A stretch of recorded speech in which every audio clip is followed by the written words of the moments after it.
Welcome to Spiritual Awakening Radio. My name is James Bean. This week's program represents a continuation of last week's program exploring the vegetarianism of Jesus, the apostles, and early Christianity. The Jesus movement, sometimes called the Jewish Christians, Hebrew Christians, or the Ebionites. I heard a lecture recently by Professor Bart Ehrman on the Ebionites. It's a fascinating subject. It's fascinating to learn about these Jewish Christians. Christianity before Paul, Christianity before the Romans, and to learn of their vegetarianism. Most people assume because they were Jewish, they must be kosher. They must have been following a kosher diet, because Orthodox Judaism today is kosher. But not so. They were vegetarian. Professor Bart Ehrman, in his book Lost Christianities, page 11, writes, Jesus was, for the Ebionites, the perfect sacrifice for all sins. No more sacrifices needed to be made. In the ancient world, most people ate meat only after it had been sacrificed in a religious ceremony. For this reason, the Ebionites became vegetarian. The vegetarianism of Jesus and early Christianity today on Spiritual Awakening Radio.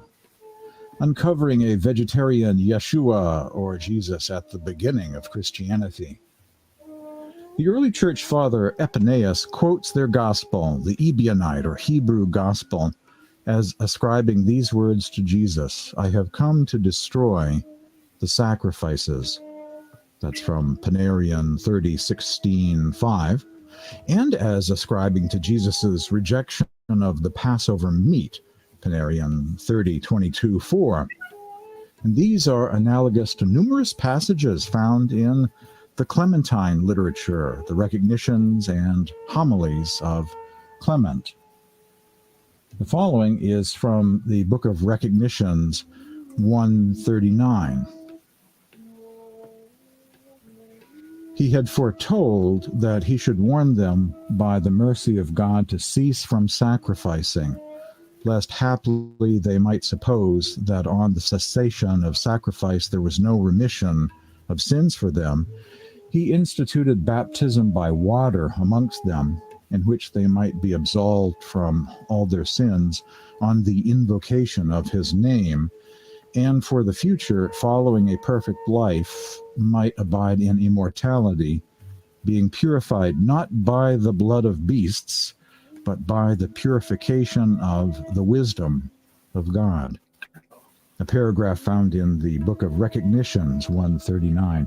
The Clementine literature represents a giant Ebionite Book of Acts and is the largest surviving collection of vegetarian Ebionite literature that survives the centuries. And they're online. You can read them for free. Listen for my email address or text message number later on. I can send you links to the Clementine literature.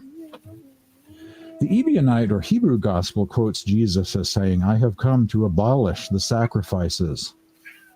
According to the gospel of the Ebionites, Jesus also rejected the Passover meal. He said, I have no desire to eat the flesh of this paschal lamb with you, unquote. Whoa. Jesus stopping animal sacrifice in the temple. Picking up where I left off last week, discussing this particular passage from the Gospel of John, chapter 2. When it was almost time for the Jewish Passover, Jesus went up to Jerusalem. In the temple courts, he found men selling cattle, sheep, and doves, and others sitting at tables exchanging money. So he made a whip out of cords and drove all from the temple, both sheep and cattle. He scattered the coins of the money changers and overturned their tables. To those who sold doves, he said, "Get out of here." That's from the regular New Testament, Gospel of John, chapter 2. As I mentioned last week, most remember the part about Jesus overturning the tables of the money changers in the temple, but the pro-meat bias most have inherited makes it more difficult to get the significance of the anti-animal sacrifice, freeing the animals aspect of the story. Go and find out what is meant by the scripture that says, "It is kindness that I want, not animal sacrifices." What? This is from the Gospel of Matthew, chapter 9, verse 13, using the Good News translation. Here, Jesus was referring to a passage in the Hebrew scriptures, Hebrew Bible, that was very popular with the Essenes, the vegetarian branch of Judaism that rejected sacrifices in the Temple of Jerusalem. Hosea 6:6 is the passage that is actually from. "For I desire mercy, not sacrifice, and acknowledgement of God rather than burnt offerings," unquote.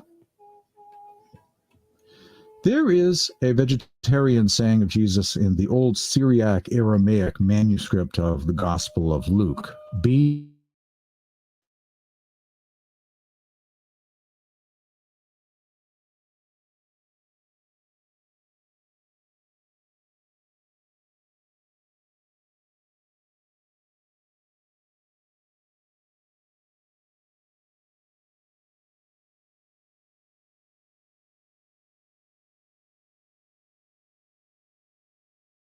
It's only in the Syriac Aramaic. I find that extremely interesting. I find that very curious indeed.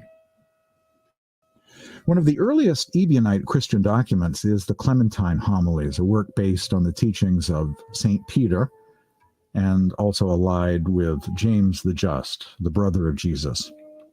This is a quote attributed to the Apostle Peter, found in the Clementine Homilies. "The unnatural eating of flesh meats is as polluting as the heathen worship of devils with its sacrifices and its impure feasts. Through participation in it, a man becomes a fellow eater with devils." A very feisty passage that reminds me a little bit of Kabir poetry from India. The most aggressive poems of Kabir are directed against the eating of meat and the slaughter of innocent animals. And there is that sort of quality of aggressiveness in that particular passage also by Peter.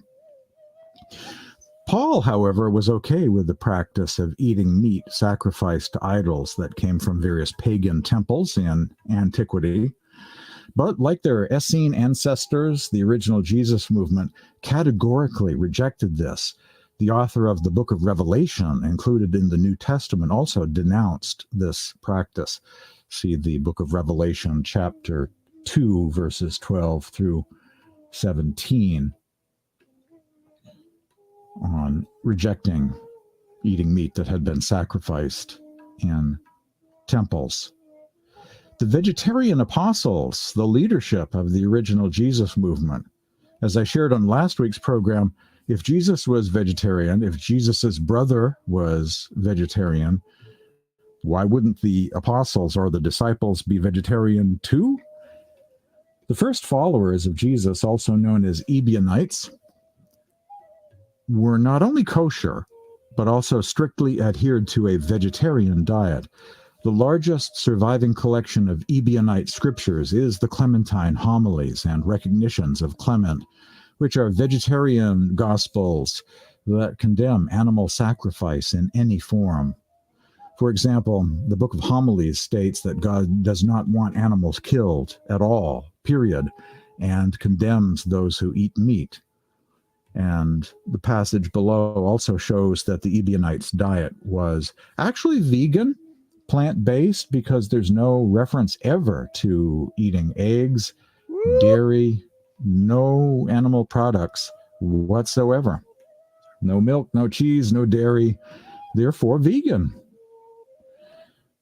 And the things which are well-pleasing to God are these: to pray to him, to ask from him, recognizing that he is the giver of all things, and gives with discriminating law, to abstain from the table of devils, to not taste dead flesh, not to touch blood, to be washed from all pollution, and the rest in one word, as the God-fearing Jews have heard, do you also hear and be of one mind in many bodies.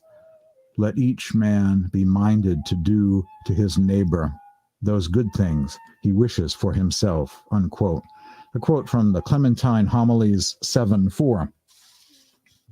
More from the Apostle Peter. Peter said, I live on olives and bread, to which I rarely only add vegetables. That's from Clementine Homilies 12:6, and is also found in the Book of Recognitions 7:6. The homilies and the recognitions are two parallel texts, almost duplicate copies, almost identical things, or two different versions of the same thing, like Matthew and Mark or Matthew and Luke.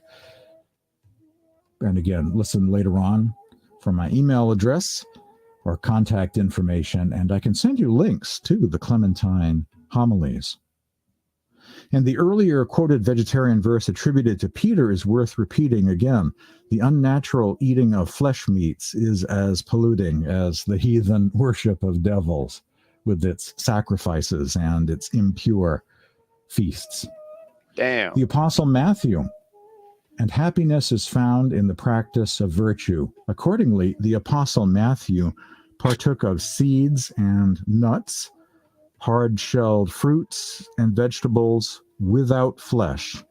That's a passage from the early church father Clement of Alexandria, from the Instructor, Book 2, Chapter 1. Clement of Alexandria is an interesting person, has a lot of intriguing things to say, an interesting early church father.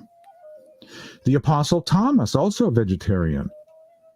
He continuously fasts and prays, and abstaining from the eating of flesh and the drinking of wine, he eats only bread with salt, drinks only water, and wears the same garment in fine weather and in winter, accepting nothing from anyone, and gives whatever he has to others. A passage from the Acts of Thomas, chapter 20. This is from Eusebius, The History of the Church, section 2:3. John never ate meat. James the Just, brother of Jesus, head apostle and next leader of the church, the original Jerusalem group, was a vegetarian. Jesus had a brother. He's referred to by scholars and historians as James the Just. According to a wide variety of sources, James became Jesus' spiritual successor, the next leader of this group, referred to as the Hebrew Christians or Ebionites. James was a vegetarian. Professor Robert Eisenman, in his 1,000-page book, James the Just, The Key to Unlocking the Secrets of Early Christianity and the Dead Sea Scrolls, said that James was a vegetarian. James, the brother of the Lord, lived on seeds and plants and touched neither meat nor wine. Another early Christian quote. Vegan straight edge. And from the History of the Church of Eusebius, Book 2, Chapter 23, James, the brother of the Lord, was holy from his mother's womb, and he drank no wine, nor strong drink, nor did he eat flesh, unquote. And furthermore, wouldn't everyone in Jesus' family, brothers and sisters, be following the same diet and ethical code? On what planet would parents raise one child vegetarian from birth, but another gets raised as a meat eater? That is just something you'd never hear about, right? Keith Akers makes some great observations in his article, Was Jesus a Vegetarian? Quote, Eusebius says that James, the brother of Jesus, was a vegetarian, and in fact was evidently raised as a vegetarian, from birth, from the womb, quote unquote. According to the Ecclesiastical History of the Church 2:23. So why would Jesus's parents have raised James as a vegetarian unless They were vegetarian themselves and raised Jesus as a vegetarian as well. Wow. And then he quotes Eusebius from the history of the church as saying, quote, all the apostles abstained from meat and wine, unquote. So like the earlier passages I shared, that says that same thing. They abstained from meat and wine. Multiple sources saying the same thing. And James became the successor of Christ and next leader of the Jesus movement. The Gospel of Thomas, saying 12, the disciple said to Jesus, we are aware that you will depart from us. Who will be our leader? Jesus said to them, no matter where you come from, it is to James the just that you must go, for whose sake heaven and earth have come to exist.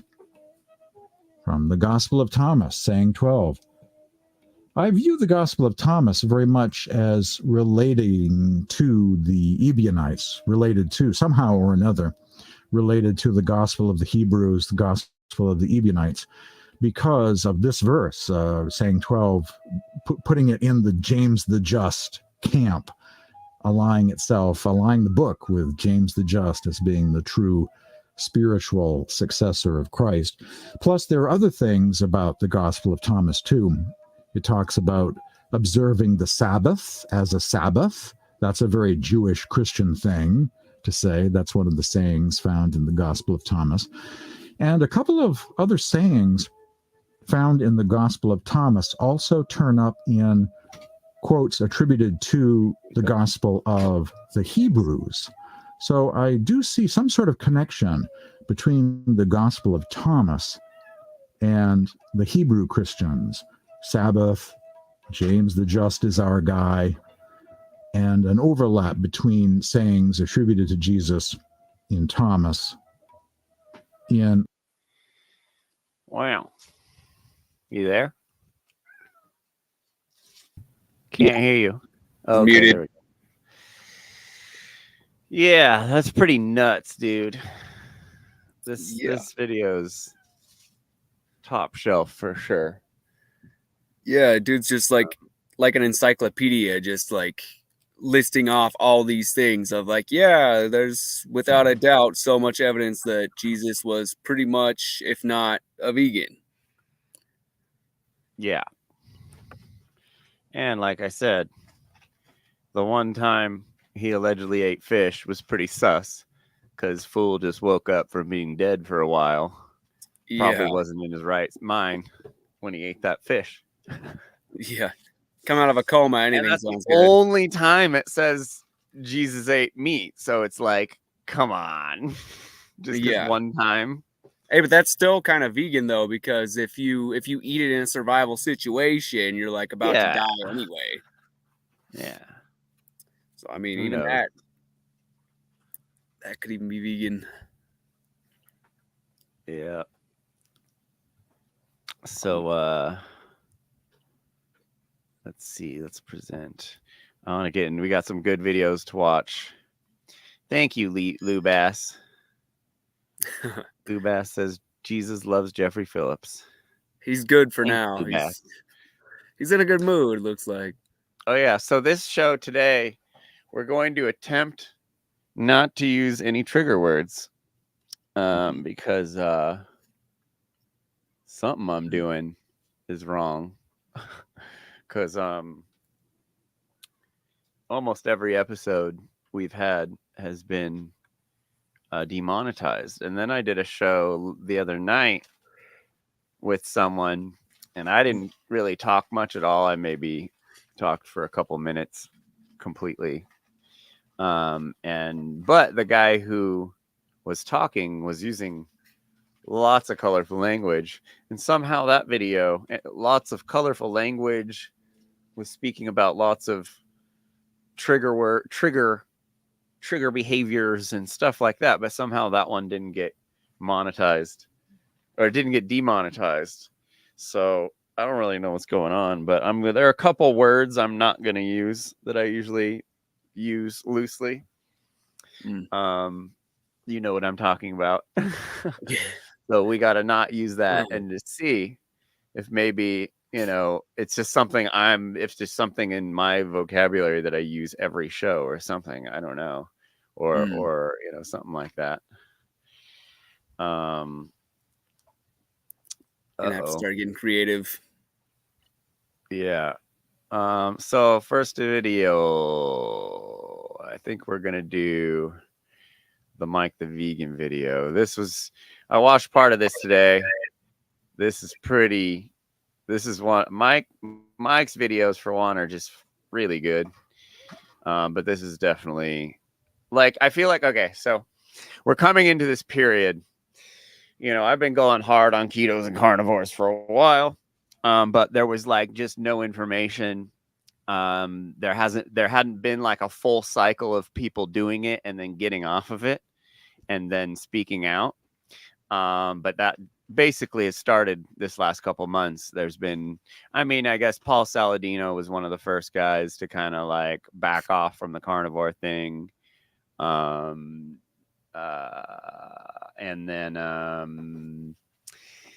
we got Joey and a bunch of other people that were big in the carnivore diet scene that are getting off of it. And they're all complaining of the same things, Lubass. So it seems like it's pretty clear. They're all having the same type of blood work problems. They're having the same. We'll just watch it.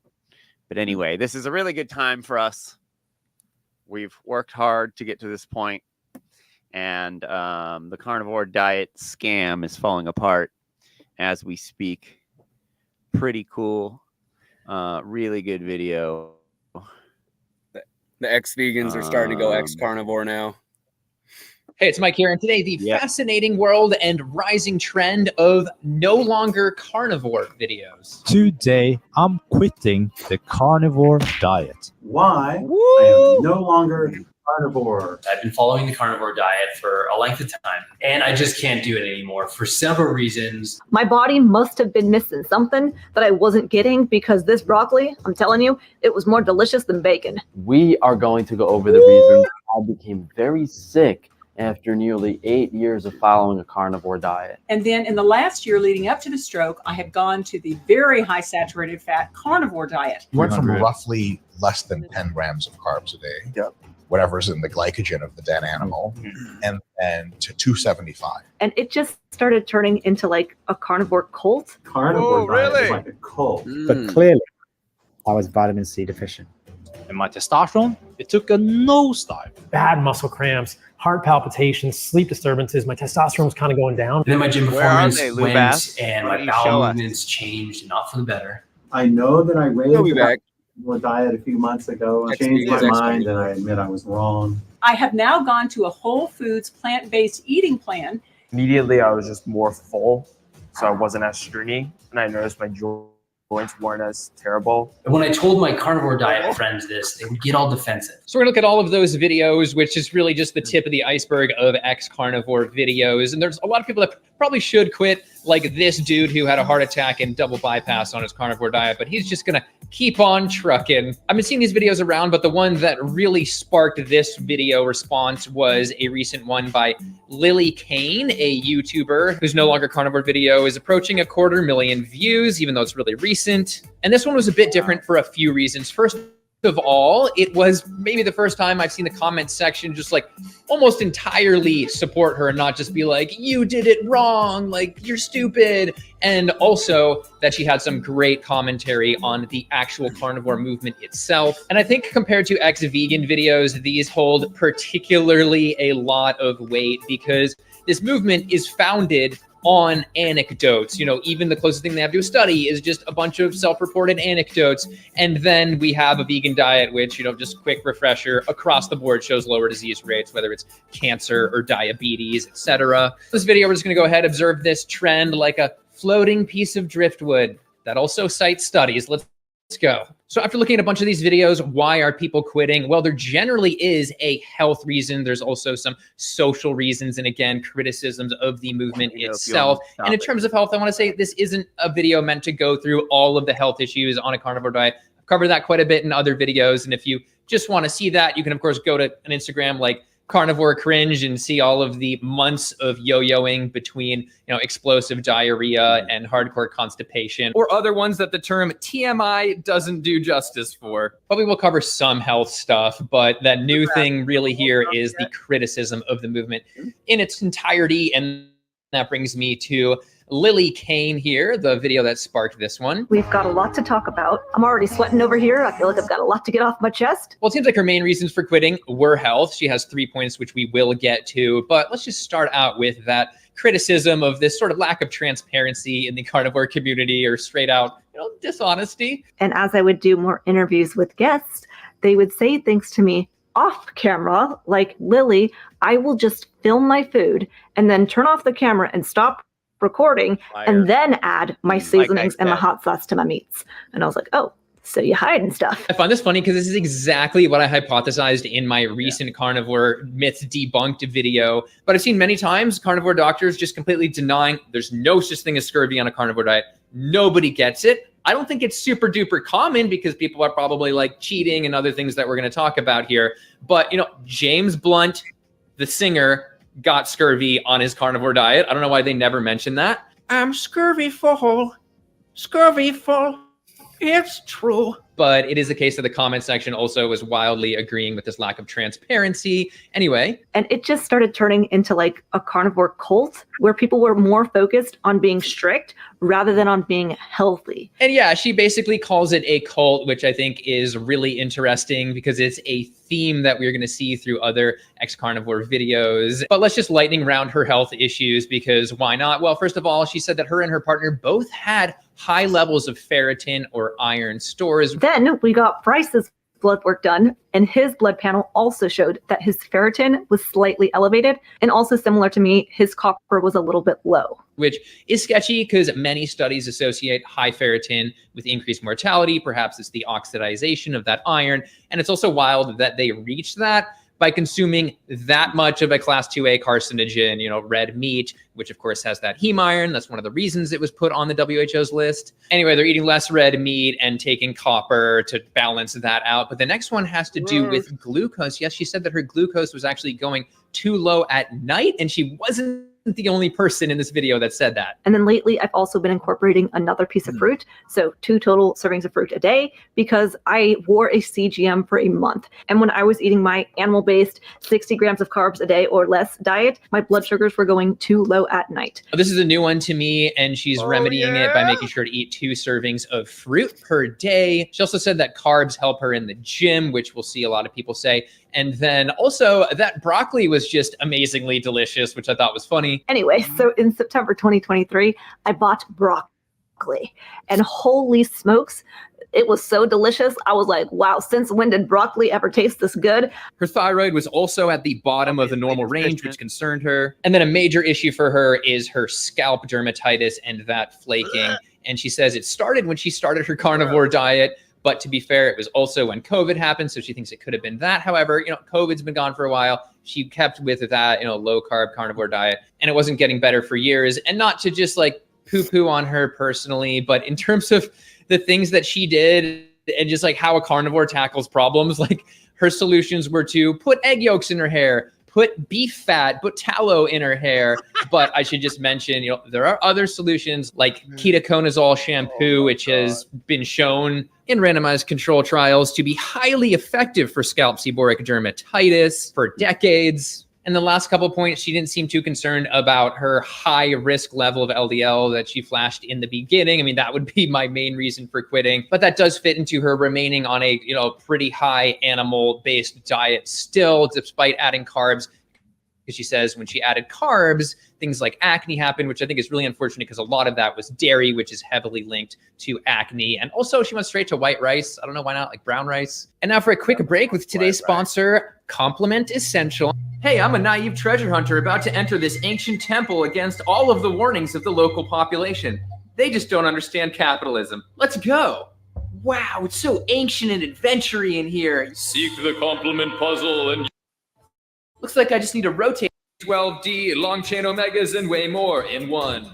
And if you want to try Compliment, you can click the link below and use the code Mike15 for 15% off your order. You got lucky this time, but maybe don't just go randomly exploiting ancient temples. Anyway, let's move on from her case to 50-plus beauty YouTuber that I have covered in the past who had a stroke while on a carnivore diet. Here she is. 4 months ago, just under 4 months ago, I had a stroke. Leading up to the stroke, for 4 years, I was on the keto diet, of which I was very high meat and butter and cheese and that kind of thing.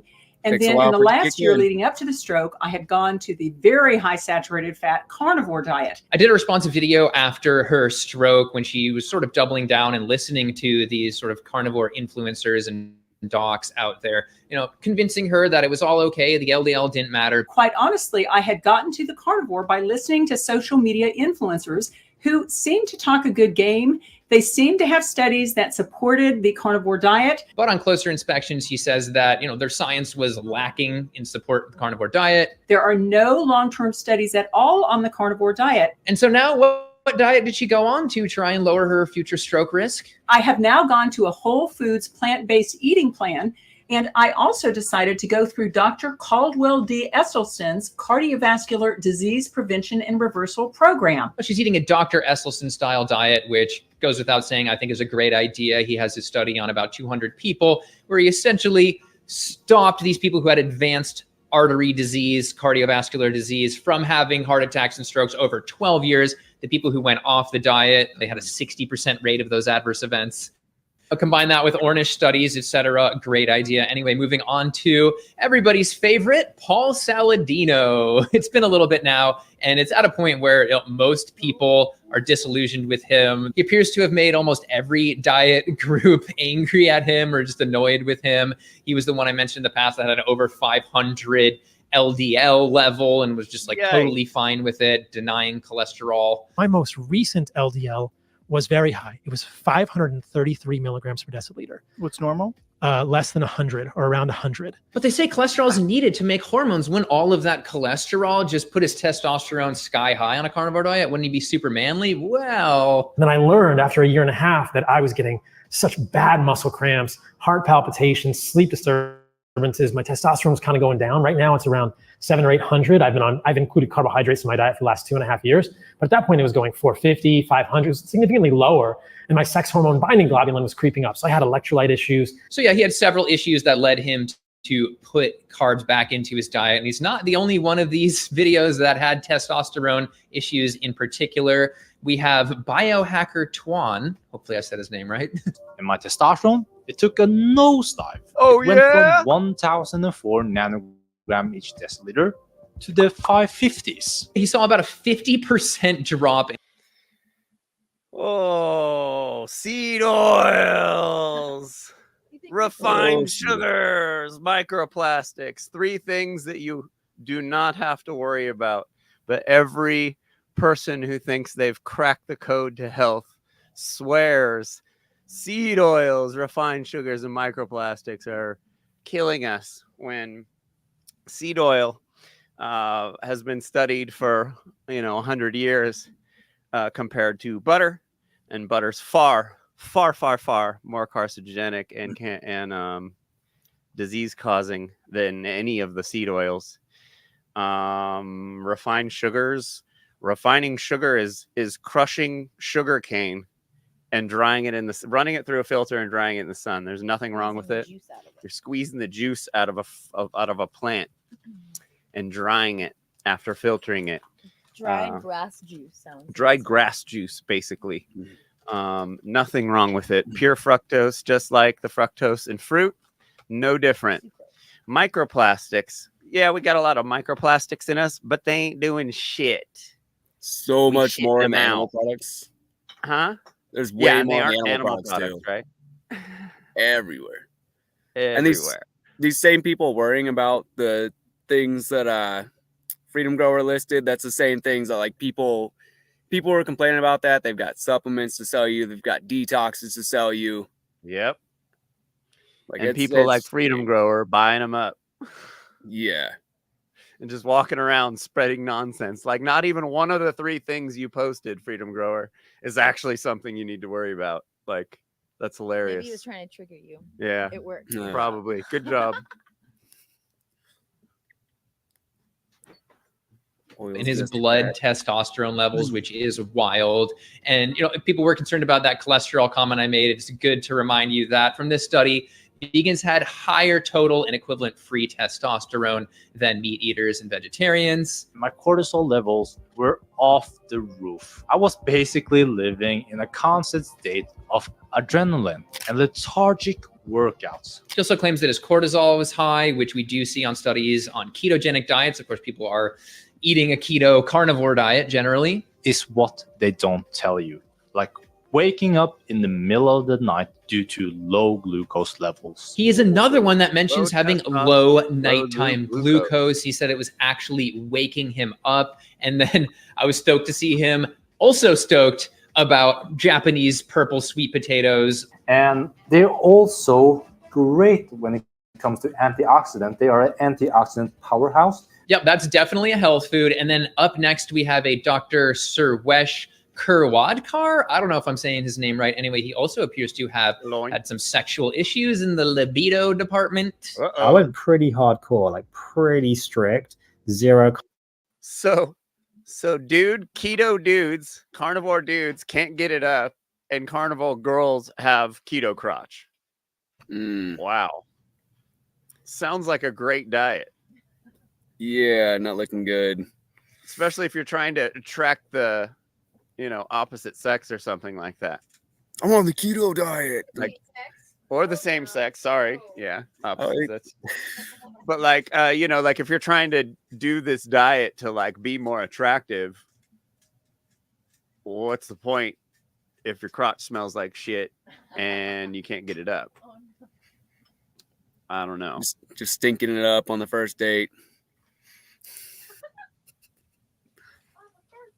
I think Freedom Grower needs to fast forward. I think he's watching the beginning of the show and doesn't know I've been talking shit. Braxton, do you want to look up the butter versus seed oil study for me? Yeah, I can check that out. See if I can pull it up, Jamie. For at least 6 months, and then I started to get issues, and that's when I started to experiment. So let me make that pretty clear. I'd noticed also my libido was dropping, and I've mentioned this before on the channel. Sexual health is incredibly important. Reproductive health is the canary in the coal mine. But he says once he added carbs back, his sex drive came back with force, and then he also just felt better than before. Everything improved. My energy went up, my stress improved, this kind of stress barrier came back, my libido returned with spades, and I didn't have any side effects. I felt better than the peak of carnivore. Now, that's a big thing to say on this channel because this channel has mostly been built around the carnivore diet. And I'm expecting some hate for the win. And this guy's a medical doctor. He was testing a bunch of things, and he is a case where he did have clinically low vitamin C, an actual vitamin C deficiency, not quite scurvy. Wow. So I guess it's okay. I do want to talk about vitamin C. About 3 months into carnivore, I wanted to check them, and they were 12. Now, 12 is actually very low. I was developing issues with coiled hairs and ingrowing hairs at the top of my legs. Whenever I had oranges to bump up the vitamin C, it went away. When I didn't have the oranges, it came back. But clearly, I was vitamin C deficient. So he had coiled hairs, which is a symptom of vitamin C deficiency, which is really interesting. Again, not full-blown scurvy like James Blunt on his carnivore diet, but another case of vitamin C deficiency. Anyway, I just wanted to mention that a lot of these are cases of male sexual health. Males seem to be more likely to go on the carnivore, as we all know. But there is also a lot of reporting that I see just anecdotally, because that's all this is on forums of people with that sort of like stinky keto crotch or carnivore crotch, which is clearly a imbalance of microflora. Yeah, it's not just men. But moving on from smelly downstairs parts to another person that at least mentions vitamin C that I was like, what's this guy doing nowadays? Yeah, Frank Tufano did quit his carnivore diet a few years ago, and he was like one of the classic carnivore personas. We are going to go over the reasons I became very sick after nearly 8 years of following a carnivore diet. Oh, now, shit. These are obviously things I realized after the fact. Otherwise, I wouldn't have stuck to the diet so long. So yeah, this isn't a recent one, but I just had to touch on him quickly also because he mentions a lot of the same points on his whiteboard that I covered in my Carnivore Myths Debunked video. We're talking about how you can't get all these nutrients on a carnivore diet like people claim you can. It doesn't have everything. But typing the diet in a chronometer, a ton of things fall short. However, he says there could still be a solution to that if you really want to try hard enough. The consumption of the entrails, especially intestines, and organs that aren't typically accessible is what is key to nutrient balance. So unless you're gutting a sheep in your backyard, you'll have to do a few things differently. Bad crazy people, please don't kill me in your backyard. Yes, the key here is entrails for those nutrients. Does that nutrient include E. coli, pathogenic bacteria? If that is the key, then he's going to be like, try my new E. coli entrails diet cookbook.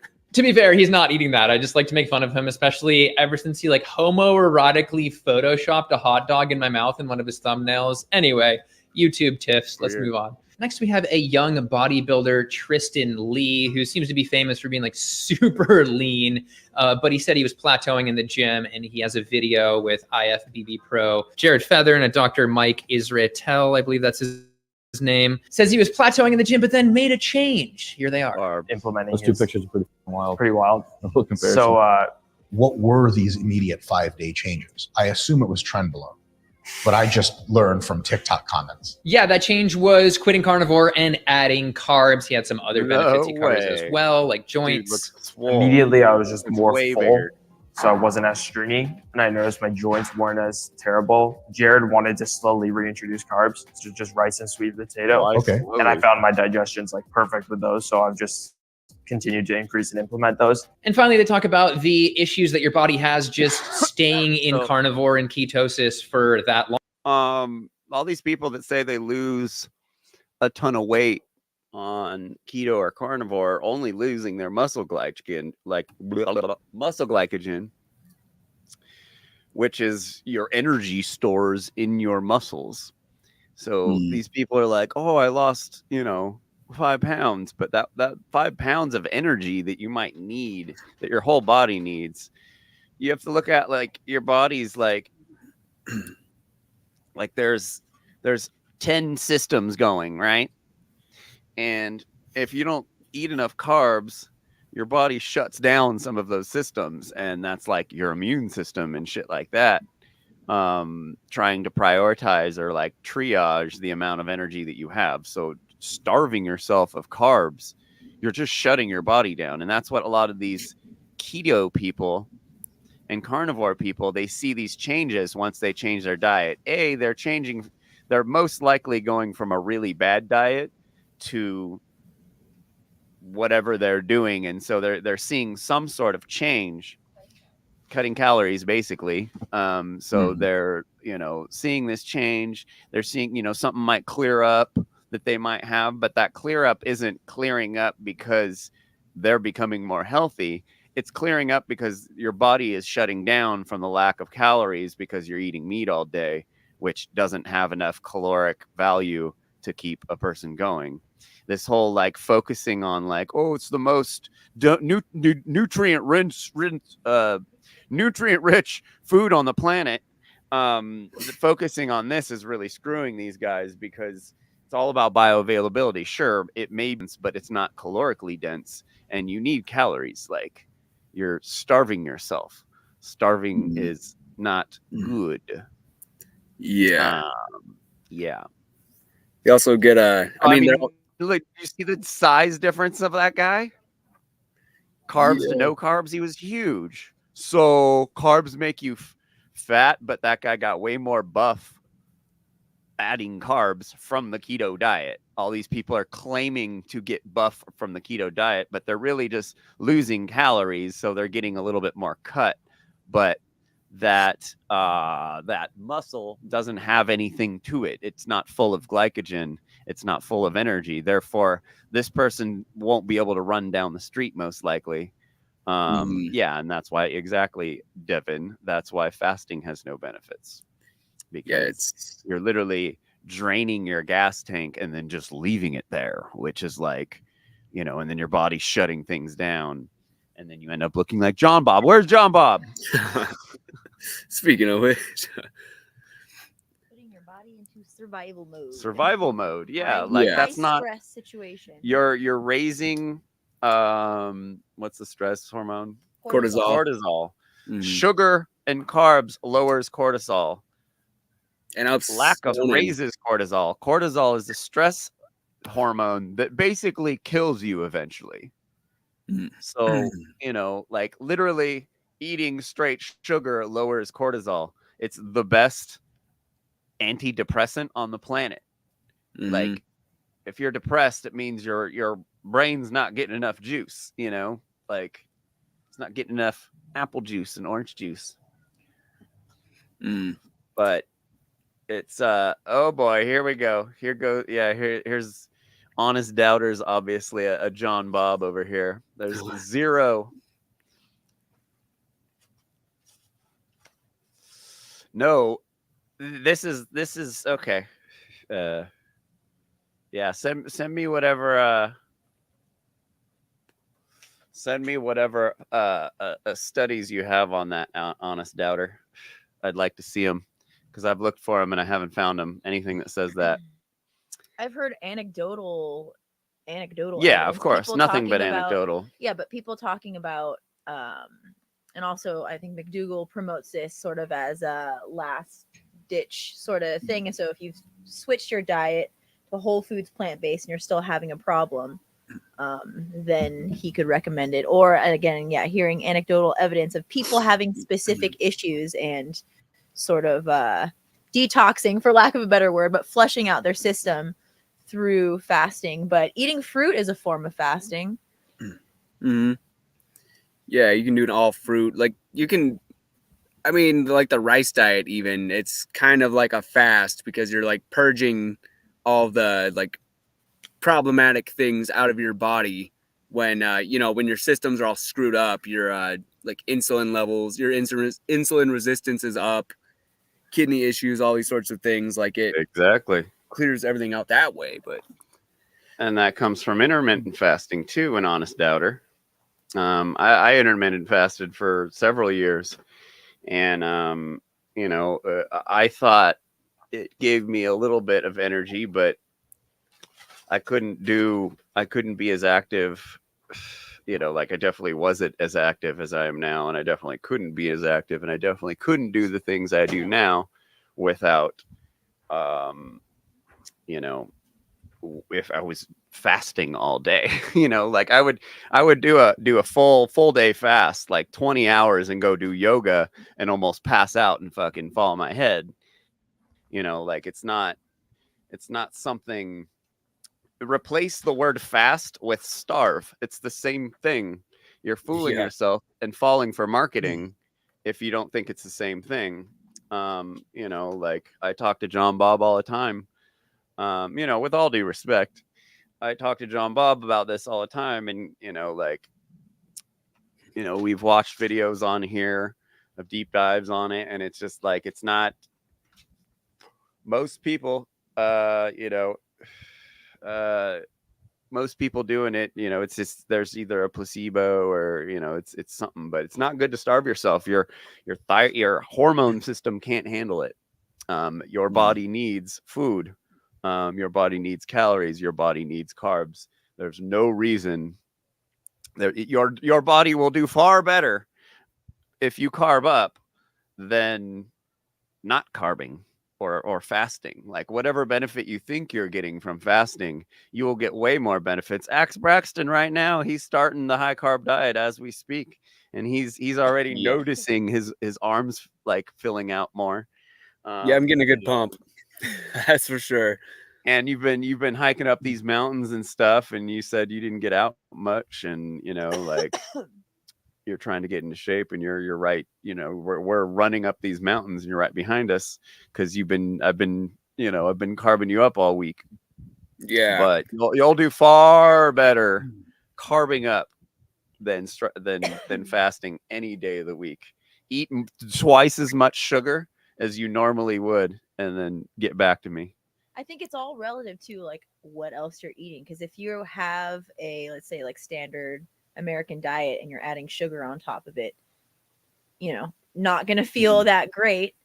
And relative to what you're eating, a fast may feel really good and might be beneficial for your body because, you know, let's even being a vegan, eating a bunch of junk food or going on a bender, having a week of eating junk food, you know, I definitely personally have like felt, you know, gone through that and had a day of eating very little, just now, maybe just having some fruit. So it's all, I think, relative to what's in your gut, right? Like what's sitting in your guts. Yeah. Like, has way more to do with your general well-being than starving yourself or, you know, doing raw. Yeah. It's a question of like, and what's your day-to-day like? Again, honest doubter. Our forebears, you know, they just because there are forebears, it doesn't mean that they were eating the ideal diet by any means. That's a total fallacious argument. What they did is irrelevant. We are who we are today, living in modern times. What someone did 100 years ago is completely. It's called, you know, a fallacy of tradition or whatever. Appeal to tradition or appealing to our ancestors is a fallacy because we don't know exactly what they did. We do know a little bit, but we don't know how, you know, there's just no way of knowing, and we aren't them. We aren't living 100 years ago. We're living now with what we got now.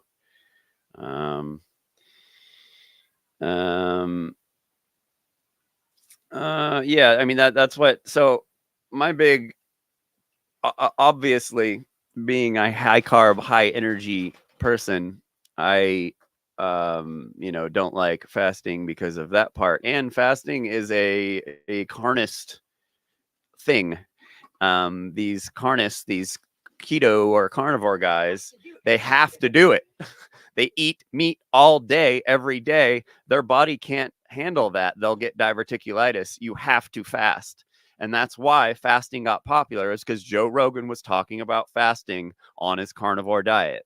And it's not because vegans are saying they're fasting. It's because Joe Rogan, the carnivore guy. So it's kind of carnivore part of like the whole propaganda and the infield baseball and all the like cult of Rogan. The fasting thing is a big part of it, but the science is not like saying what you guys are saying it's doing. Exactly. And you know, like, again, like what I said earlier, he's saying fasting cured my recurring sinus issue. You may not have cured it. Your body may be shutting down and, you know, not producing mucus because that takes a bunch of energy. And, you know, like your body's shutting down when you're fasting. It's not curing anything. Just because something goes away does not mean it's cured. That is, again, all these carnivore diet guys are all lying using that same argument.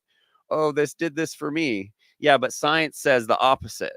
You know, 200 years of meta studies say the opposite. Just because you feel, a lot of people also misdiagnose themselves. And it could have cured itself on its own. It might not had anything to do with what you were eating. There's all kinds of things that, you know, it's not so cut and dry, plus placebo, plus all kinds of stuff. You know, yeah, lifestyle changes could factor in, like any lifestyle change, even the season changing, your you know, something kind of got away, or you get a little pep in your step because the sun's starting to come out during spring or something. Like, so many things can factor in. Anything can change anything that's going on in your body. That's like, you know, that's like Michaela Peterson stuff. Well, oh, my tummy hurts, so I eat meat all day. My tummy hurt, it doesn't hurt anymore. You know, it's like, no, lady, you know. You're cheering up your bad gut bacteria, basically. Yeah, and your body's shutting down. Yeah, that too. Yeah. That's contrarian 420. You're always in agreement with me. What the hell? That's surprising.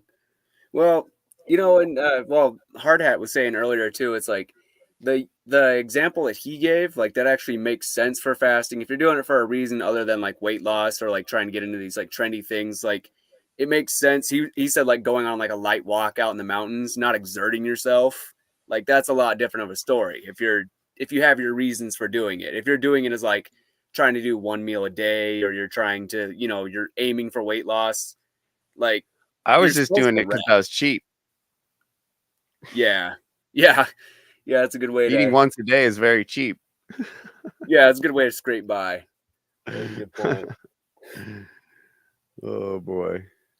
Long carbohydrates specifically and enough calories also have this huge parasympathetic response to your nervous system where they put you into recovery mode. Right. Fuck yeah. See? Which is, if you're overreached and you don't have those carbs in, you're kind of in permanent mini fight or flight mode, ultra high stress mode. Next, we have Dr. That Mark is Morris, who has a fasting PhD too. in nutrition. He talks about some carnivore health issues, but then also makes some comments in general about the movement and criticisms like that. Number one, just some practical stuff, but also some more serious reasons that could impact my health. I always felt left out. Social stuff like dinner parties where food is cultural and social and fun.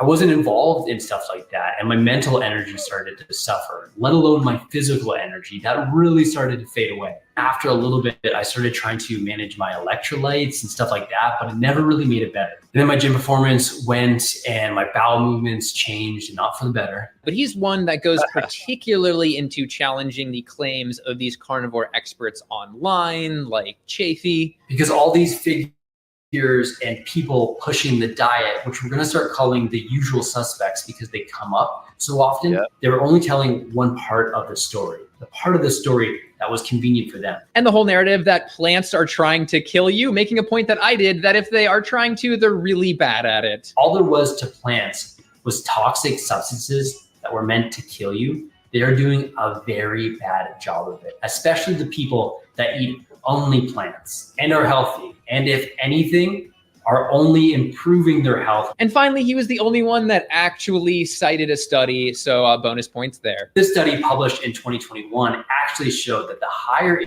intake of fruits and vegetables were actually linked to lower mortality. These foods keep you alive. Next, we have more fitness stuff as well as criticisms of the carnivore community with Corey/Box Scholar. He says he tried to get a more balanced view and listen to Lane Norton. So when I started my exercise program, I kept hearing from experts that you really do need carbs for your muscles. So this is where he got the idea that he could actually make some more gains in the gym if he consumed carbs. And I have to say, based on this before picture of him on a carnivore diet and this after picture of him adding carbs back in, he looks more muscular, which is really ironic because removing meat, the thing that everybody's trying to eat to be muscly, is what allowed him to gain more muscle. And he also recalls just how wacko the whole anti-plants thing is, especially with Paul Saladino. But, Paul Saladino, he goes into grocery stores making people feel guilty about eating vegetables and going in there with no shirt. Who goes into a grocery store with no shirt and shoes? Someone who doesn't want service? And then starts ragging about people eating vegetables. I mean, this is like a psycho. The more I think about it, the more I think that the carnivore diet is like a cult. But I'm happy for him. He's saying eating. If you read these studies, if you see the studies and see what science is saying, it's like you look at these guys and you're like, these people are demons. Like they're literally the most selfish, and they look like demons too. Like a lot of these guys, these carnivore influencer guys, like look like demons. They get all flushed red.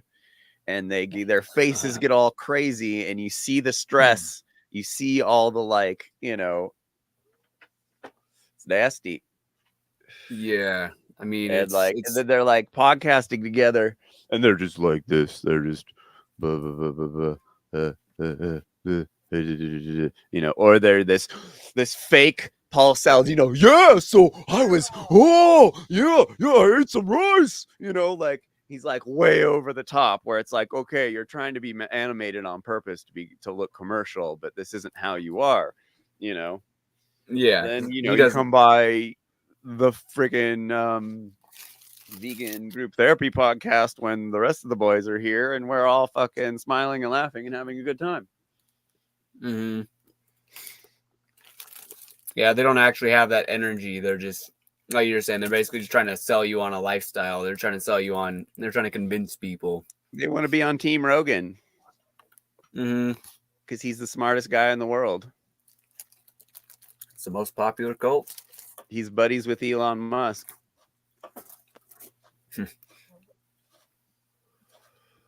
So I'm getting a little more fiber and all that is making him feel better. Also, I eat a lot more fiber now. I was brainwashed into believing fiber was bad for you. Oh my God. Can you imagine thinking fiber is bad for you? Like, can you imagine shitting once every 6 days? Yeah. And thinking that's just part of the process. And that's good. Yeah. That means it's working. You know, it's going to cause all these problems. You're going to I love shitting twice a day. Die from fiber, and it's going to lead to constipation and everything. Well, I haven't had that problem. I eat a lot of fiber now, and it hasn't had any detrimental effects on me. In fact, I think it makes me feel more full. In the end, I could probably do like a 2-hour documentary responding to these videos and more, but it's clear that carnivore is no more. Well, not quite. I mean, obviously, a lot of people are still trying it, but this could be the beginning of this shift against this culture of what the carnivore diet is, of just, you know, blindly being afraid of all of these plants, which are shown to be healthy, as well as, you know, just seeing problems within the movement for the first time and everybody acknowledging them, that lack of transparency, people literally hiding that they're eating seasonings and stuff like that, which of course falls on top of the mounting health issues that are becoming more and more known in the carnivore community. I mean, I didn't even cover the whole electrolyte imbalance, heart palpitation thing that a lot of people have talked about. You know, there's people getting folate deficiencies, but it is interesting to see just a pretty widespread, almost consensus that people aren't seeing the gym results that they want. And yeah, that makes sense because our muscles like glycogen. And then that trend of low testosterone and sexual issues as well is interesting. But I was a little bit disappointed to see a couple things not mentioned. First of all, just, you know, how expensive this diet is. I mean, you're eating one of the most expensive ingredients solely, which drives people to eat more of that factory farm cheap meat. We have guides like this that literally tell you to do that. So they end up doing that while criticizing vegans for like harvest deaths, which is totally hypocritical. And then perhaps more importantly, that the greenhouse gas emissions of this diet are higher than I'm quite sure any other diet out there. I've calculated it before based off, you know, that's Oxford study, for example. It's insanely through the roof. People don't seem to care. They weren't like, oh, I quit because I care about the planet. Nope, none of that. Anyway, if you want some extra nutritional insurance on your planet-friendly, plant-based diet, you can, of course, click the link below and use the code Mike15 for 15% off. Compliment essential. And let me know down below what else I missed. Right. Jeez. Yeah, so that was a banger. Advertisements out. That one was a banger. Holy shit. You know, there's more of that, I'm sure, that's going to be coming up. Look like Hard Hat. Yeah. He's always got that same background. Yeah. Starting to get that rugged look, even in my background. Sick, man. You're off-grading. Yeah, I was trying to do it outside. Then I was like, no, it's getting way too cold. I heard stuff rustling around. I was like, Look at this guy. What's up, Jeremy? Sound check. What's up? I hope your sound is good. How's my sound? You're a little delayed, but it's not crackling. Yeah. It looks, it's fine though. You talk and then it comes in a second later. What's up, dude? Not a whole lot. Waiting for the first full month's salary this coming Friday. Start living a little larger than I have been during the process of being unemployed, going through a whole immigration process and It's And pain. yeah, Just pain I got a like half month's payback since I started in mid March. Yeah, so it'll be really comfortable after that, and so I'll be doing more traveling around the country, getting registered for some events coming up in the summer, and yeah, not yesterday, but Saturday. It's Monday here now. Saturday, I went up a mountain. I hiked a pretty mountain. Which mountain? Got some good piece of that. I think Which mountain? You posted some videos or something. Yeah. Yeah. Yeah. You look like you're healthy and happy. Or you just got a haircut. Yeah, I felt, I could feel that I was a little out hiking shape when I started. It kind of will be my usual pace. I was a little more like feeling it more, especially in the calves than expected to. But so Braxton's out here, but not too much. I feel it all right. He's been me and Allie hike all over the place, and he's been following us, and then he likes running down these rock mountains with flip-flops and almost killing himself.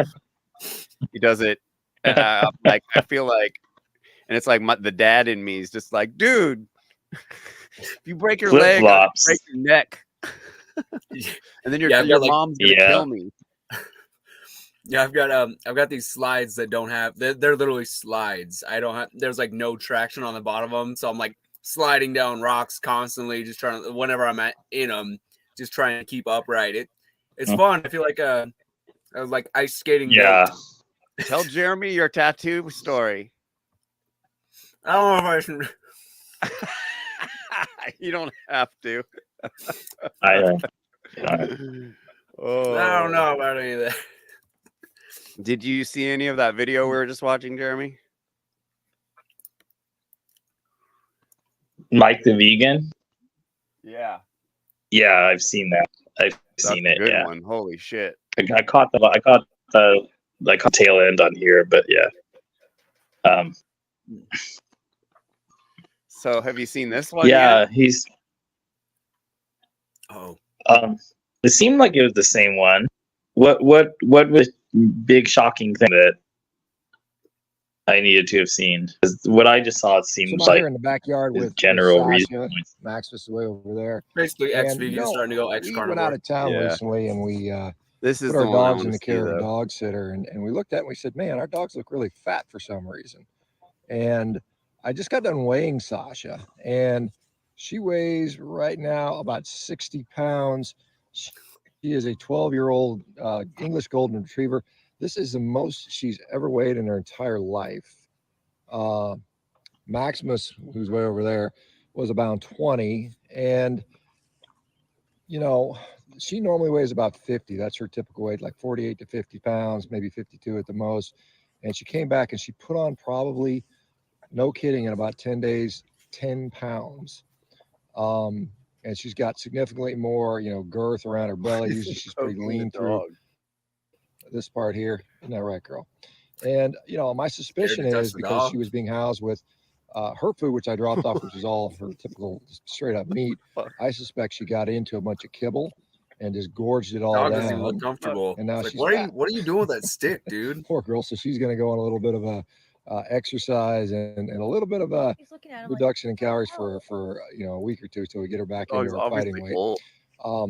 It shows you how rapidly the wrong food can damage not only our pets but ourselves. If you can gain, you think about it, going from 50 to 60 pounds in just over a week. I mean, that's 20% of your body weight. Gaining that much, that is enough to cause some serious problems. And so Miss Sasha here, we're calling her Gordita right now. So anyway, she is going to go for a little exercise. So don't hurt your dogs by feeding them kibble. Get them on meat. Smack them in the best face informed with a dogs stick. are effectively Yeah, the dog's like, dude, get out down of my walls. face. That's what she said. Dude, can Sasha's you still not do running. that? You got to get going.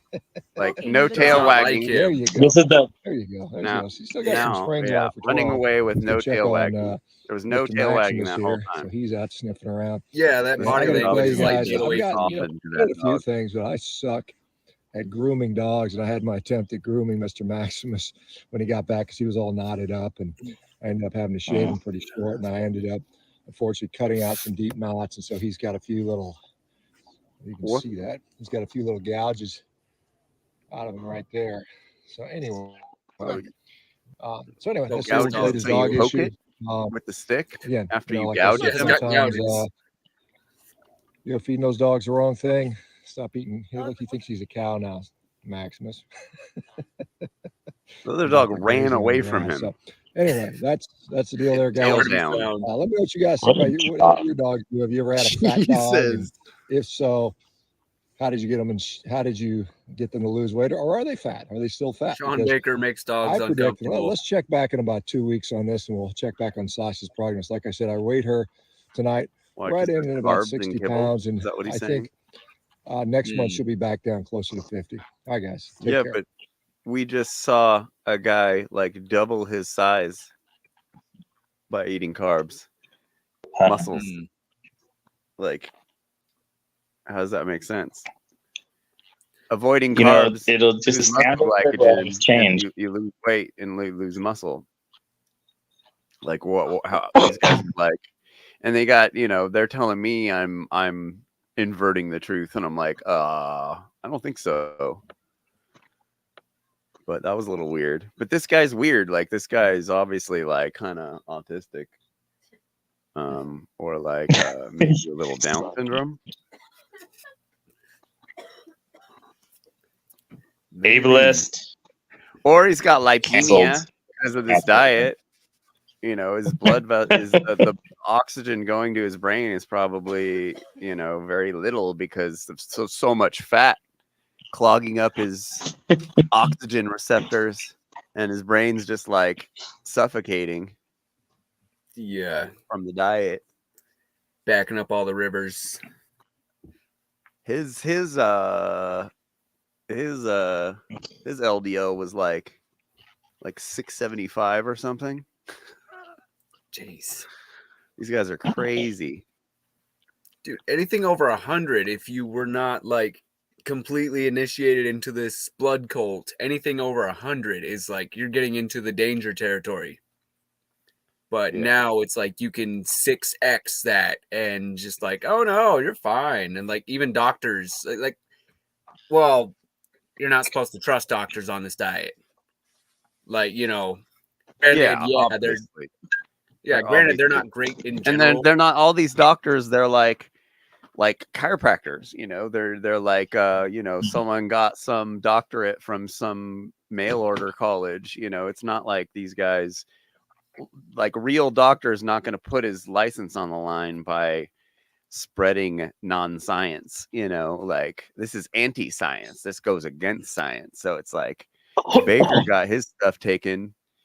He claims he got it back, but like, you know, like he's already obviously kind of questionable if he's getting his license taken. And then on top of, you know, we just watched this video of all these carnivores that are quitting. And then even Baker, you know, last month. So, I was just the whole eating meat thing, nothing but meat thing. That was just a joke to troll vegans, you know. And it's like, really? Yeah. Like, this dude's a demon, scary demon. Look at him too. This little pinhead, and he's all red. Yeah, he's all puffed out, looking like that's called steroids. You don't get that from eating meat and dodging carbs. You get that from steroids. And that dude, that's what's funny. Like, I saw some video of Mark Sisson, and he's like running on a beach, and it's like, bro, yeah, right. Like, come on, you don't run. Like, you admit yourself you don't have cardio on the diet. Like, you don't just run. doing it for the camera. Stop running, yeah. And that guy looks like a freaking demon. Yeah, he's scary. All these, like, a lot of these big dudes, they're scary looking, like in their face. They like get this look. and they just Hey, don't but see Jeffrey, huh? would you rather run into one of them in the woods or a bear? I don't know this whole bear thing. I don't follow Facebook. I try not to follow Facebook like weekly trends of goofy, obvious ops, obviously a psyop to cause division, seems pretty obvious.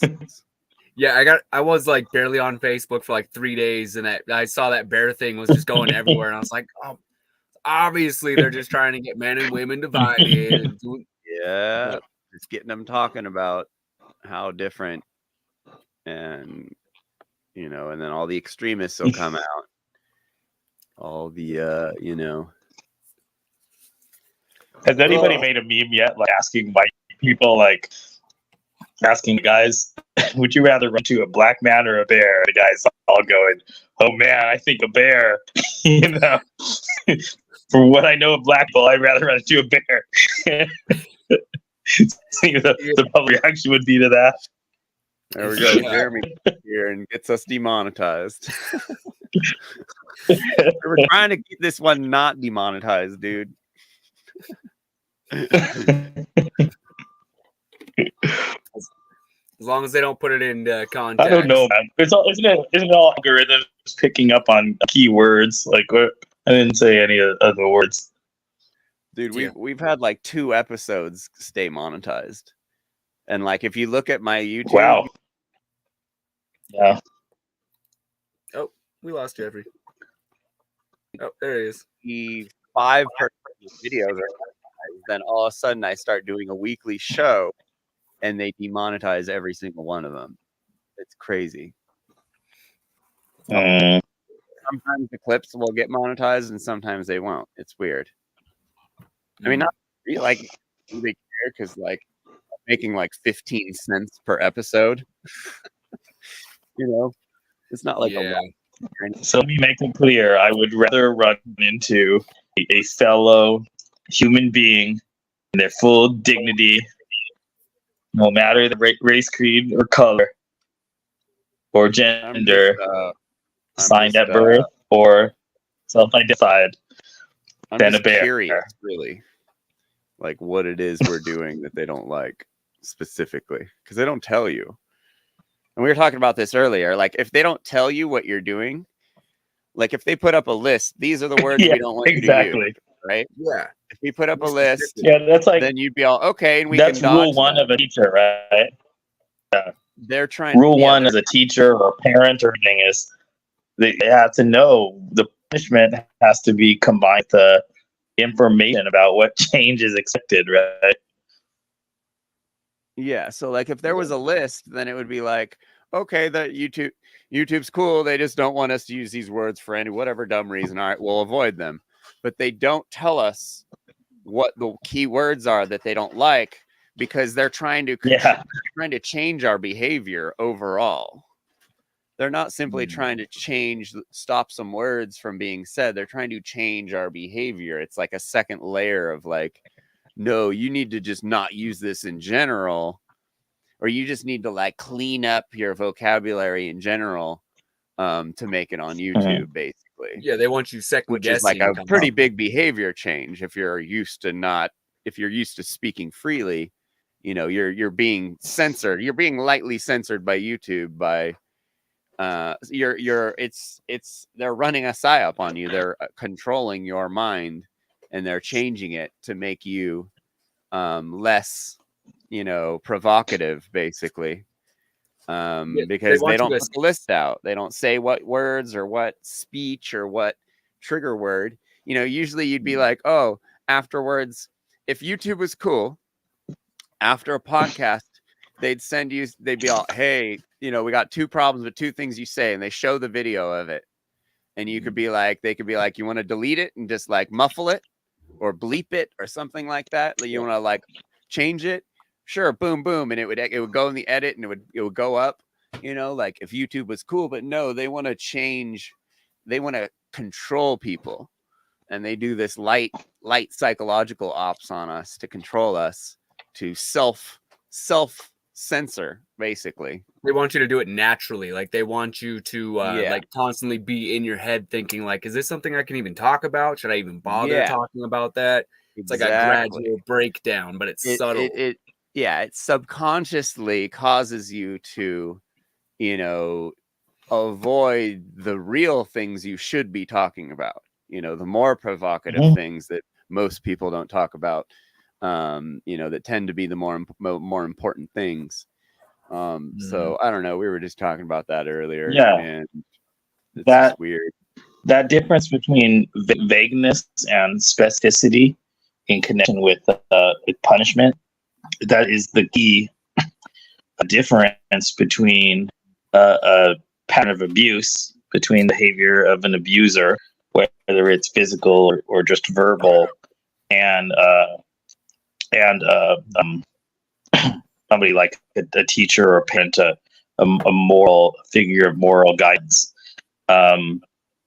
What the moral guide does is connect the punishment to very clear communication about the very like limited scope, achievable behavior change. So that the punishment stops having to be applied. What the abuser does is have the vagueness always be there. You know, there's always uncertainty of victim's mind about why they're being lashed out at. So that the only way that they can, like the only attempted solution they can find, is just to completely shut down, lose their personality entirely, and just be, doormat is the metaphor that we often use, right? Because there is no single like specific behavior that the abuser wants changed when they're doling out their physical or verbal whatever sort of punishment. They want that general like erasure of the other person's personality, right? And the vagueness is the key difference. Is like punishment is not tied to clear communication, and it's not aimed at solving a problem that would make the punishment no longer necessary. And so this sort of trend by social media, this vagueness about when and how the punishments are going to be applied, it's the key differentiating feature between actual behavior, legitimate behavior enforcement and pattern of abuse. They're acting like users. That's pretty deep, bro. Is it? Yeah. Well, I guess it's been a while since you've been on. You had to like. I'm not a therapist, but I am a teacher, and we think about these things. What is punishment for? Do you what makes a good kind of? I forgot. Do you speak Korean? Oh yeah. Speak English much when you're there? Oh, I'm an English teacher. Oh, okay. So kids in an immersive English kindergarten. So yeah, in my classroom, you're a kindergarten teacher. Essentially I never use Korean. Yeah, kindergarten teacher. I was some elementary class in the afternoon. Yeah, morning kindergarten and then some. You like some kids? Elementary class. Oh yeah. Yeah. Definitely. Kids are cool. I'm a major extrovert. Kids are fun. Yeah, I love. I love kids. Love old people. Love dogs. You're just there to show them shit, Just there to. Yeah, and the immersive kindergartens, like really cool. the English immersion kindergarten, like I'm teaching now, is when you engage with the most fluent English speakers. These kids, they're not perfect. They're learning to read more complex stories and their vocabulary and stuff, right? But they're really good because of when they started. it's actually, and they're more like self-motivated. So wow, it's a lot easier. It's a lot like easier in many ways than teaching middle school English, where these kids didn't learn as young children, and so they have all these barriers to language acquisition, and you have to say it really slowly. They'll tune out, and they'll just start speaking Korean because the English was too hard. They can't stick to the immersion method, and so really, it's like paradoxically, teachers in their native language in the U.S. would think, well, you can talk about a lot more things with the middle school student than with a kindergartner, but when it's in a foreign language setting, you can make so much more progress and actually talk a lot more with these fluent little kids than older learners. Have you ever seen this video? This video is hilarious.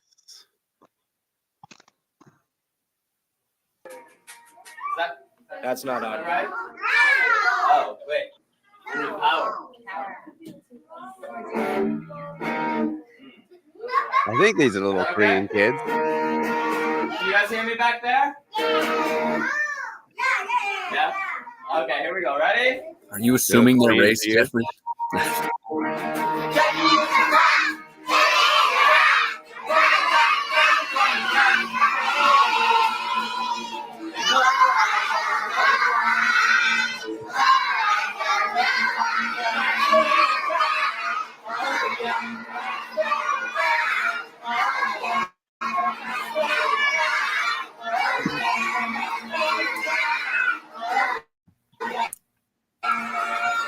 What song is this? The Ramones song. Duty is a punk. Oh, nice. Old punk rock song. Started young on punk rock. I think some of them they're so into it. There's other ones that are just things for the new kids.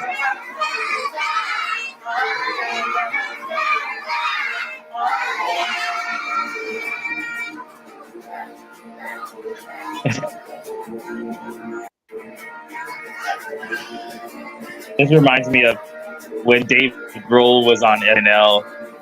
He did this sketch the middle-aged guys at the reunion. I don't know, the middle-aged guy one of their daughter's weddings. Is that what you do? You just play guitar for kids? I don't play guitar. I play this. Is that an ocarina? I bet you do. You nerd. Yes. Is that like a Ferengi fucking horn? You know what a Ferengi is, you Trekkie. Come on, man. Any nerd know to associate the ocarina with Zelda games. But I started playing Ocarina before I started playing Zelda, and I'm not a particular huge Zelda fan. The Ocarina of Time? Well, not the original one. When I was a kid, when the NES came out, yeah, of course I did the original Zelda, but recent Zelda games and shit. I was already an Ocarina player. Before everybody started asking me to play dozens of Zelda songs, so I went and learned them all. Braxton brought a Steam Deck out. Oh, yeah. See this thing? That thing is awesome. It's like Steam, the gaming platform. Yeah. Yeah, for downloading games. Yeah. Little, sure. Game console thing. It's pretty dope. We were playing Modern Warfare 2 earlier. It's a throwback. Throwback.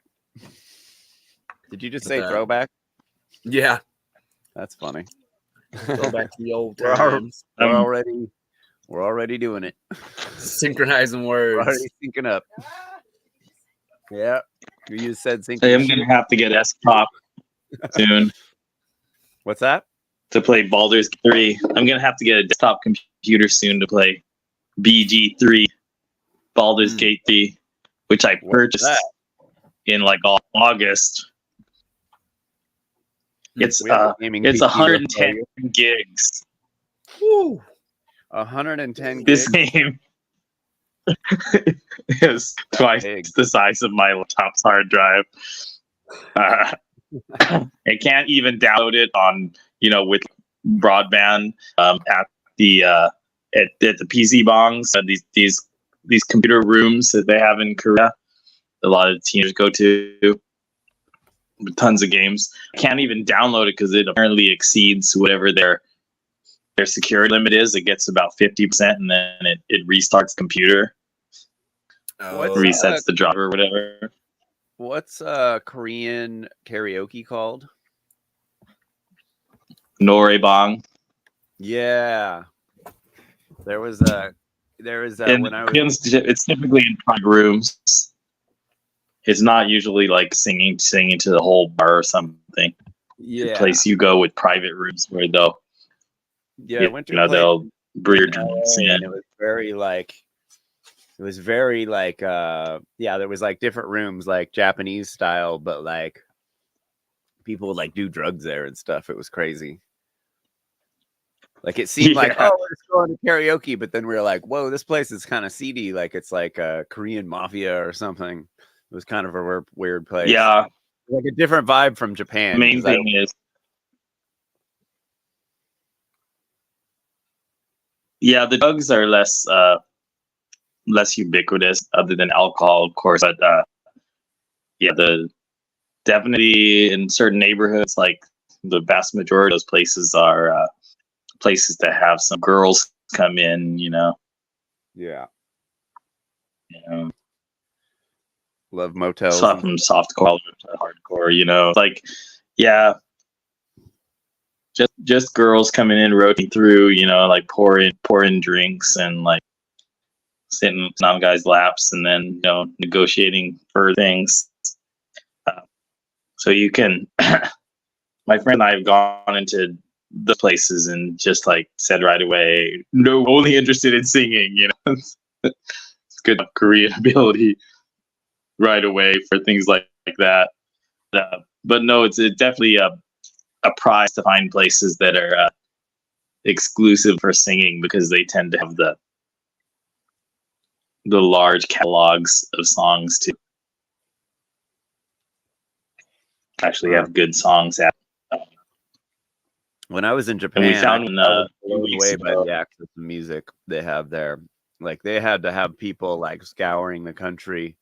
There was this place I went called Rock Bar in Tokyo, in Shibuya, and it was wall-to-wall speakers all set up to a CD player, and then they gave you 2 menus, and they're huge menus full of music, and they had like really underground stuff. Like me and my buddy were blown away by the stuff they had at this place. And so you'd order your drink, and then you'd order music, and they would blast it.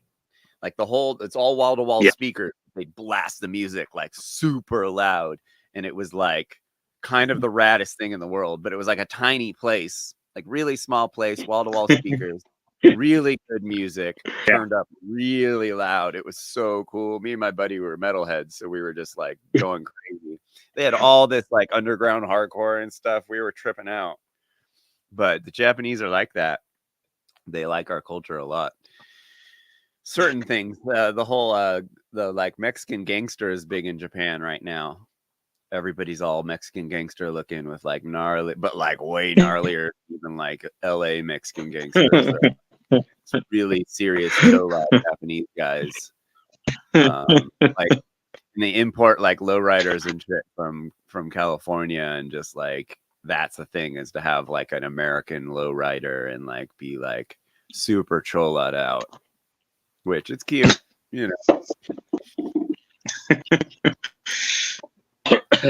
Wait, I might have missed something. Are you talking about chinos? Chinos? Asian people taking on the Mexican It's culture. funny. Chinos? Oh yeah, is that what they call him? Yeah, I think so. Like, hey, Chino.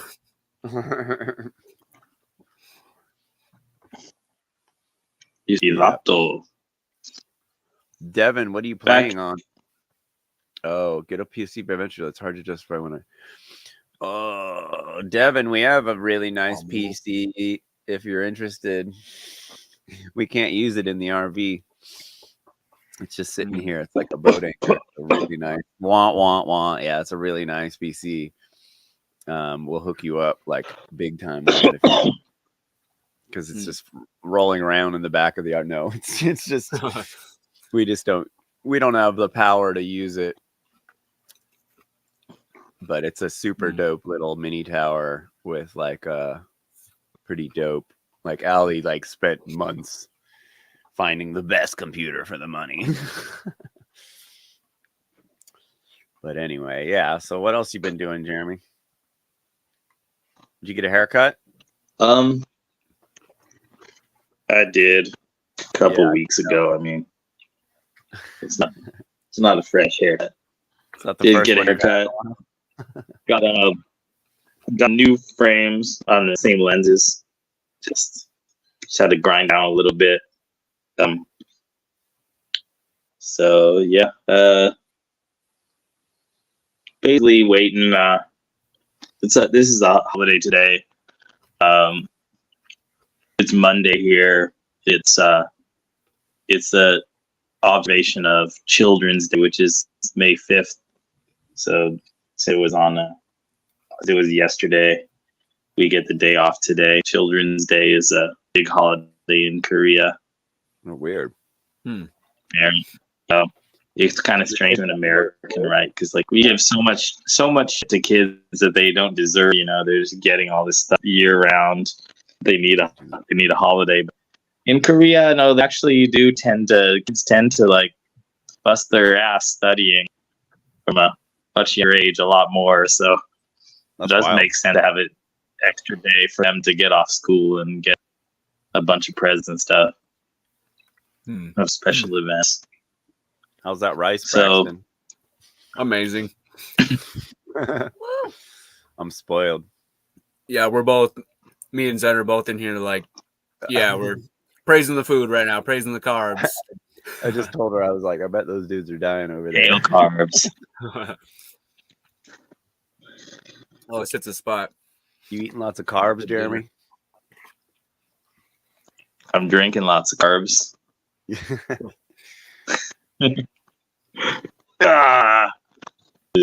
Oh, yummy. That's some kind of Ramdo Asian drinks and bottles. Yeah, like you never know what. Rice, cloudy rice wine. Yeah, drinking makgeolli, drinking the beer. No, I do. I guess I don't eat quite as many carbs as Koreans do, because then I don't even have regular white rice. You sound undercarbed. I have mixed grains, 14 different grains mix, and then I have black rice. And I do plan to get some long grain white, like jasmine rice, in the like South Asian food store that I recently discovered, making the transfer from the subway to bus to go out to that mountain I hiked. I saw this really cool store with a bunch of like Chinese and Indian, Thai foodstuffs that are hard to find in Korea. So I'm gonna go over there and get some jasmine rice curries. But right now I'm eating mixed multigrain, or I'm eating I make these tofu stews all the time with gochujang, and usually be eaten with like a big bowl of rice on the side. And I either just eat them with no extra carbs, or I put a little bit of multigrain like cooked into stew, but I mean a lot fewer carbs. Mostly vegetables, the standard a lot of chilies, garlic, ginger, mushrooms, and kimchi. So you're doing like a bunch of South tofu. Korean gumbo. Yeah, so I guess Devin's got a question. I do make a gumbo with the soy curls. That's pretty bomb. Yeah, you guys are all about the soy curls. Yeah, that stuff is amazing. Soy curls are amazing. Yeah, anybody. So Devin, to answer your Soy question, curls is the OG. if you're eating if you're eating the right diet and you're getting a lot of fiber, white rice is the best. And you should be eating a lot of vegetables and fiber.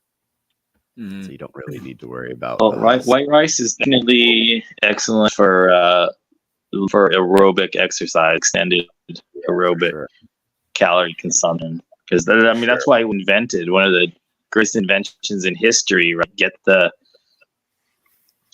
energy more directly to the people who are working sunrise to sunset. Yep. But in yams, sweet potatoes, those two. But yeah, rice is bomb. Yeah, a lot of sweet potatoes. There are these stands, sell fresh, like roasted sweet potatoes. I've seen a lot of things about brown rice having lead in the husk. So I think that's one reason white rice is kind of might be up on it.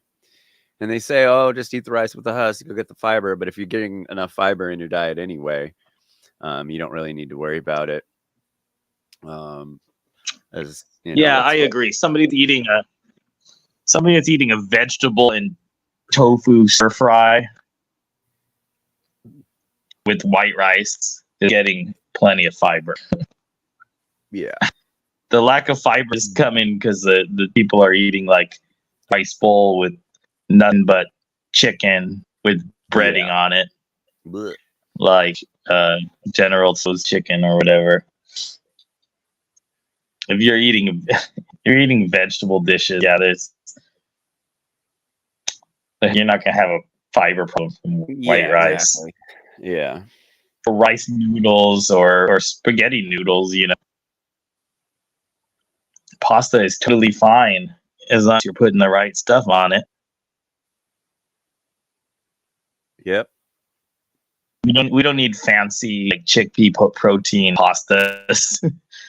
Ramen. Semolina is perfectly great as a base for tomato pasta sauce with lots of fresh veggies. I was gonna say too about soy curls. They have actually a really good amount of like dietary fiber in them. Like the carbs to fiber ratio is like really, really good. I think it's like a 1-to-1 ratio or close to. And then the fiber is really good. The protein's good. Carbs, like it's kind of just a really well balanced food. And the fact that it's pretty much just like chicken and whatever you add it to, that's just an added bonus. You spice it way to make it be chicken and spice it another way to make it be tuna. Spice it another way to make it be sausage chunks for pizza. Oh yeah. Yeah. Are they fatty at all? There's a little bit of fat, but it's really not that bad. I think it's like 5 grams. 5? It's like 5 grams per serving or something like that. 5's kind of a lot. Yeah. It's a little, but it's like plant fats, I guess. So it's like keep it balanced, I guess. Yeah, if you look up the nutrition, maybe we gotta locate some of those in Vegas. Well, you can get it shipped to you, but it's like $70. We're having that problem. Yeah, no shipping in the middle of the desert. Yeah, need a beefy Amazon drone to drop it off. Man, if only government wasn't there stopping that from happening. Yeah.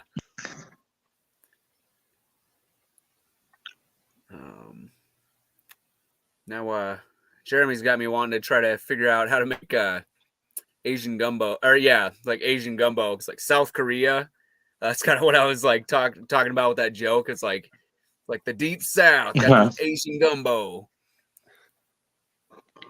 Yeah. So we came up with Koreans don't eat a lot of celery though. Celery is a pretty recent import.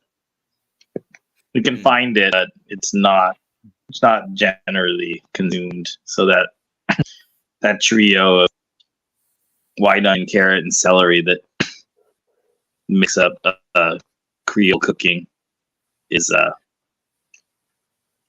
it's pretty different from the Korean trinity of garlic, ginger, and chilies. Especially with I cook with a lot of ginger. Ginger is a defining flavor. Jeremy? You want to hear a joke? So if you see someone who's fat, you say, "You're fatter than a commune full of vegans."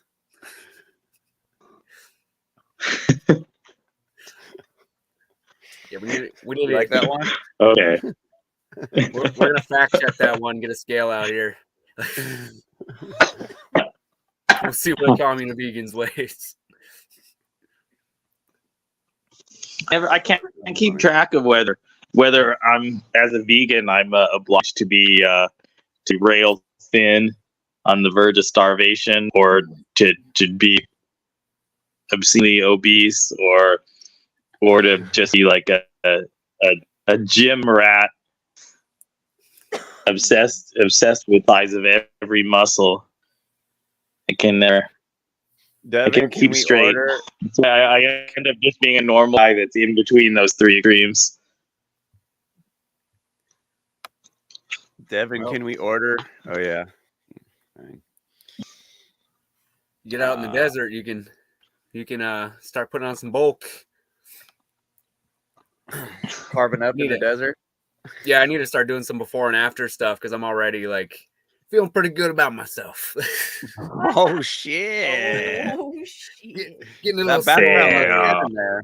Yeah. The back your setup looks good. Oh, thank you. Oh my god, it looks like you're in a Japanese apartment.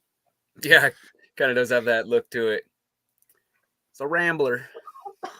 Devin, we saw I'm talking to Devin in the chat. We saw, what was it called? Oh, Butcherless. Butcherless, Unbutcher. Is that place closed down?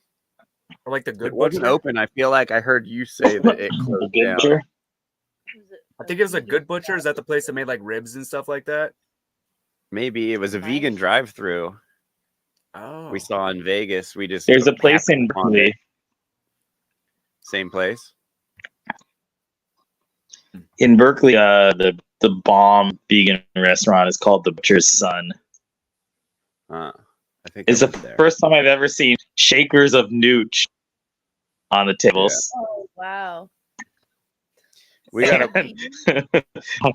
place in Pasadena that has shakers and nooch, and they have Bragg's Bragg's Aminos. It's this old hippie guy. It's like a sweet potato. Oh my god, it's so good. It's like the best food in the world. But old health food store. I got this kind of like spicy cheesesteak there. Yikes! Just before I flew back here, so good. I'll post my picture of the Butcher's Son. And I also went to Mr. Charlie's for the first time, the San Francisco location. No, it's an LA chain originally, so there's just one location up in NorCal. You guys know what Mr. Charlie's is? Nope. I think I remember. Yeah, it's vegan dirty McDonald's. Their logo is like in the McDonald's colors. It's like this frowning face, X'd out eyes. All their logos are like a send up of McDonald's. Their burgers, like their big chuck, cost like $10. It's like expensive, but it's for freaking amazing replica of a Big Mac. Yeah, we have a place called Doomy's in LA that has a Big Mac, and it's a gut bomb, man. Yeah, It's but like it tasted like, it was pretty damn similar. Like these amazing chefs did a great job of making bad food.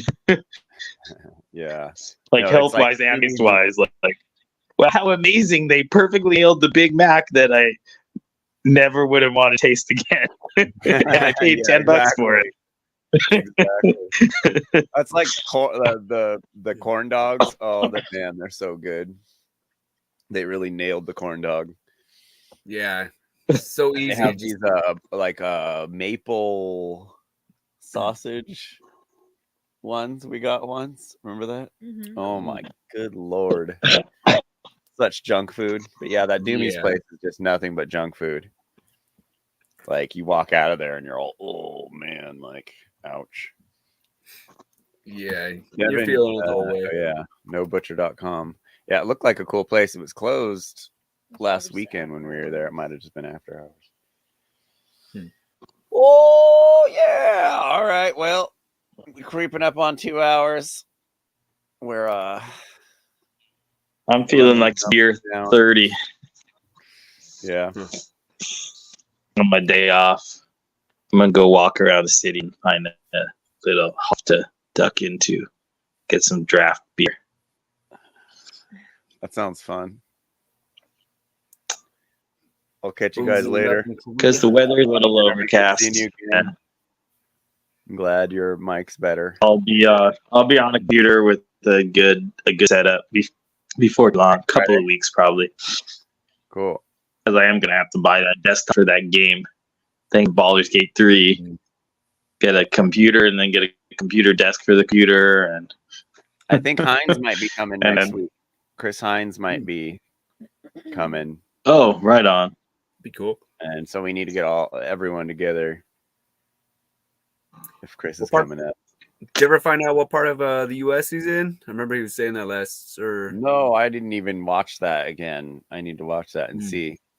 There was chaos when we tried to do the show the other night, and for some reason, our cell company just decided to yoink our internet for like an hour at like right when I started the show. And so we're like bumbling around trying to get like some internet to the show. Playing hot potato with the internet. It didn't happen again today, so that's why we did it so late. But that's good for you because you aren't having, it's later. You can sleep in and still do the show. Yeah. So, Jake, what is Hines' organization called? I think he's with a couple different like groups that go out and do like pretty direct action. He found one. I don't know if there's anyone in particular. Oh. He's doing I found it. His particular organization. Yeah, he's with Joey Carbstrong's crew, isn't he? I think so. Yeah. Yeah, because I've seen his face pop up a couple times, like in some of the videos. I'm like, oh, I know this guy. Yeah, when Ed did some video with some libertarian clown who wasn't. Oh yeah. I was so triggered by that, so I was like, I hit up Hines. I was like, you need that guy was a Randian. He was like, I know, labeled libertarian, but probably not led, huh? That guy was giving off all the signs of a Randian quote unquote objectivist. Which guy? That's why that guy you're talking about, the libertarian talking to Ed. Oh, he was like a Nigerian kid or something.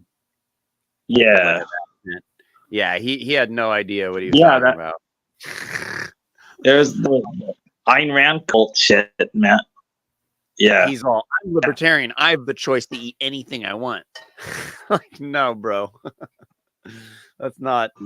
Yeah, these people are they're ethical egoists, or at least they think they are, whatever weird kind of combination of theology and ethical egoism that Randians have. It's like anti-morality. It's like everything sane ethics would start from, like, inverted. It's like hip and cool to certain adolescents, including myself when I was like 16. Like lashing out that I'm not in charge of society by like Adopting this philosophy that freaks everybody out. It's like, it's like, how to describe it. It's trying to be punk by being like as stupidly anti-punk as possible. It's like, contrarian. But I could talk about Ayn Rand for a while. It would be nice if there's somebody who was kind of like in that world like I was to talk with about Ayn Rand objectivists and their crazy like perversion of ethics and reason and how it relates to veganism. Because I listened to those two, and then there was another like college student that had talked to. This guy kind of had like brown hair with like long bangs hanging over his eyes. He didn't actually mention Ayn Rand or objectivism, but everything what he was saying was giving out those vibes, like saying like what's actually immoral is ever prioritizing anybody over yourself, over your personal goals. Wow. It's crazy. Anyway, your stream has been going long. I don't want to drag out, but it would be a good theme if there was another person to talk with about Ayn Rand, super nutcase, and just keep it in mind. If you ever run into anybody who knows about that world like you, I got clips for you. I want to get Jerem back up here too, because we were talking about spending some time on Scientology, which would be have a lot of experience with Scientologists, unfortunately. Some pretty interesting stories, but I know he was like I'm sorry. Were you saying? What's that? Were you saying you wanted to get your streams monetized? Or have them demonetized forever? Yeah, let's increase our monetization frequency by directly going after the Church of Scientology. Good plan, dude. I'll just call them lizard people. Yeah, use those words. All right, guys. All right, peace. See you next week, brothers. Yeah.